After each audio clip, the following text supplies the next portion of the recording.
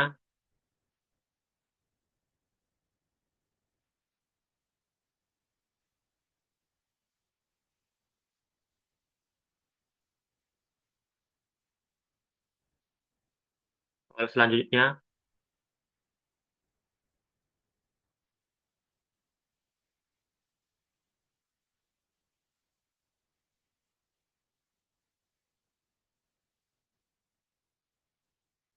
soal selanjutnya,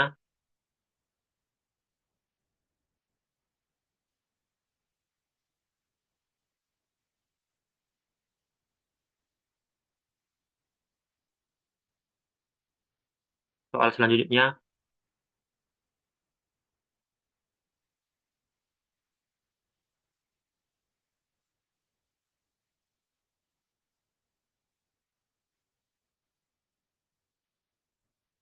soal selanjutnya,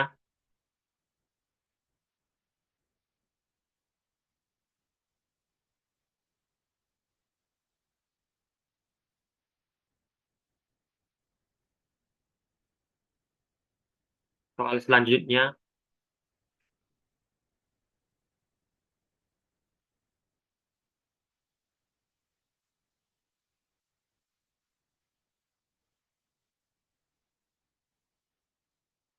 soal selanjutnya,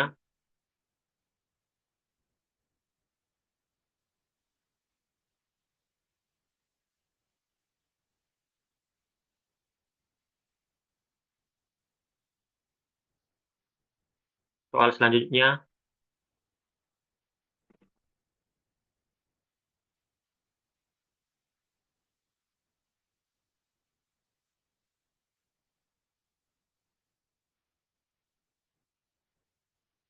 soal selanjutnya,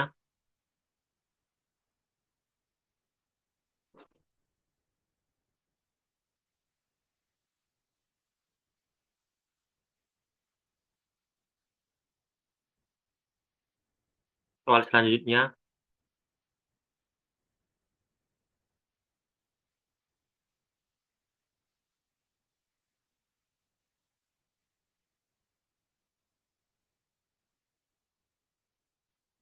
soal selanjutnya,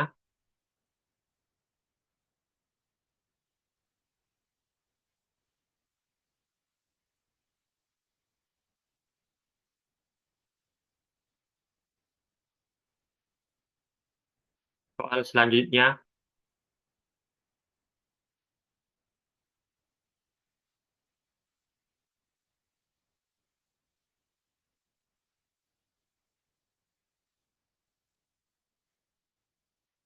soal selanjutnya,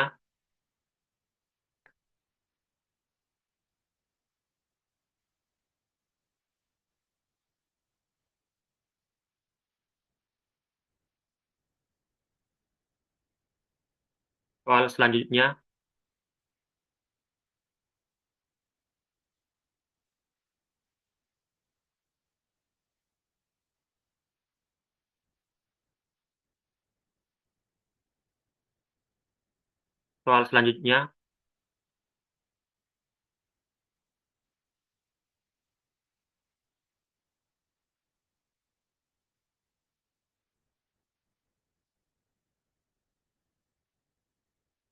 soal selanjutnya,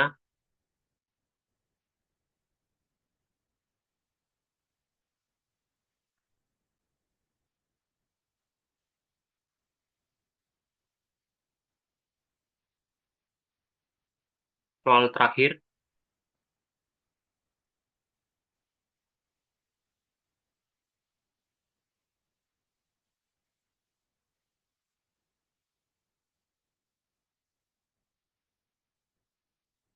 Baik, Mbak.